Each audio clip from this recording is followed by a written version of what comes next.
Salam sejahtera untuk kita semua. Perkenalkan, nama saya Sutrisno Raja Guguk dari instansi SMK Negeri 1 Bandar Pasir Mandogi, calon guru penggerak angkatan 11 Kabupaten Asahan Provinsi Sumatera Utara, dengan fasilitator Bapak Deni Tarigan, pengajar praktik Bapak Jastima Bakti Silalahi. Perkenankan saya memaparkan demonstrasi konstekstual mewujudkan pemikiran Ki Hajar Dewantara dalam pendidikan yang berpihak pada murid. Salam guru penggerak, tergerak, bergerak, menggerakkan. Pemikiran filosofis Ki Hajar Dewantara, tujuan pendidikan adalah menuntun segala kodrat pada anak-anak agar mereka mencapai keselamatan dan kebahagiaan setinggi-tingginya, baik sebagai manusia maupun sebagai anggota masyarakat. Bercermin dari tujuan pendidikan yang digaungkan oleh Ki Hajar Dewantara, maka untuk mewujudkannya, maka kita sebagai guru harus, yang pertama, guru harus berpihak pada murid. Yang kedua, guru harus bisa menuntun murid sesuai dengan kodratnya. Yang ketiga, guru harus memahami karakter murid. Yang keempat, guru harus memahami tujuan pengajarannya. Dengan demikian, murid diharapkan yang pertama memiliki kemampuan di bidang pengetahuan atau intelektual. Yang kedua, memiliki budi pekerti luhur. Kita masih ingat 3 pokok dasar pemikiran Ki Hajar Dewantara dalam pendidikan. Yang pertama, pembelajaran yang berorientasi pada murid. Proses pembelajaran yang mendorong dan mengembangkan keaktifan murid dalam pemahaman konsep maupun teori melalui berbagai aktivitas pengalaman pada berbagai lingkungan belajar, yaitu lingkungan di dalam sekolah dan di luar sekolah. Yang kedua, pendidikan menuntun kodrat anak. Kodrat alam bahwa setiap anak sudah membawa sifat dan karakternya masing-masing. Sedangkan kodrat zaman berkaitan dengan isi dan irama. Sebagai guru harus membekali keterampilan kepada siswa sesuai zamannya agar mereka bisa hidup, berkarya, dan menyesuaikan diri. Yang ketiga, trilogi pendidikan. Ingarso sung tulodo, yang artinya di depan menjadi teladan. Ing Madya Mangun Karsa, yang artinya di tengah membangun motivasi. Tuturi Handayani, yang artinya di belakang memberi dorongan. Pemikiran yang berpihak pada murid yaitu 1. Memberikan kemerdekaan dalam belajar.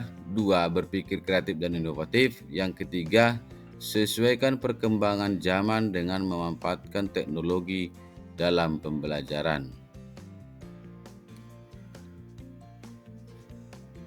Namun kenyataannya masih banyak pendidik yang menerapkan teacher-centered learning dalam pembelajaran, belum memahami cara mewujudkan pemikiran Ki Hajar Dewantara tentang pendidikan yang berpihak pada murid atau student center, sehingga murid tidak nyaman dan takut dalam mengikuti proses pembelajaran. Oleh karena itu, pendidik harus mampu menerapkan proses pembelajaran yang menyenangkan.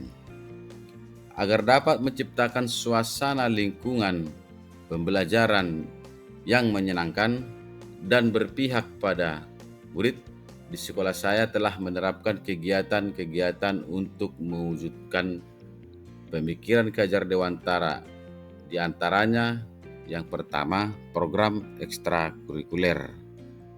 Yang kedua, kegiatan literasi.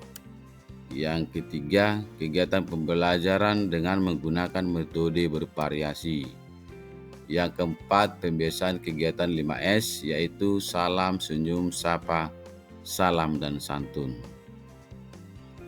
Untuk dapat mewujudkan pendidikan yang berpihak pada murid tidaklah mudah. Terdapat tantangan yang harus dihadapi, diantaranya yang pertama, masih rendahnya minat dan motivasi murid dalam mengikuti program-program yang telah disediakan oleh sekolah. Yang kedua, kemampuan guru yang masih belum menyeluruh dalam memahami pemikiran Ki Hajar Dewantara, yaitu pendidikan yang berpihak pada murid. Tantangan tersebut haruslah dicarikan solusinya yang tepat agar terciptanya pendidikan yang berpihak pada murid.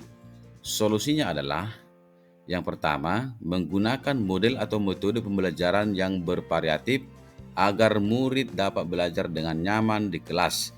Yang kedua, guru harus mengikuti berbagai pelatihan, seminar, workshop untuk dapat mengembangkan keterampilan dan penguatan pemahaman tentang pendidikan yang berpihak pada murid. Yang ketiga, guru tidak boleh bosan dalam memberikan contoh teladan yang baik kepada murid. Untuk itu, jadilah sebagai guru yang selalu menuntun, memberikan teladan, dan memberikan pembelajaran yang berpihak pada murid. Terima kasih, salam bahagia, dan salam sejahtera untuk kita semua.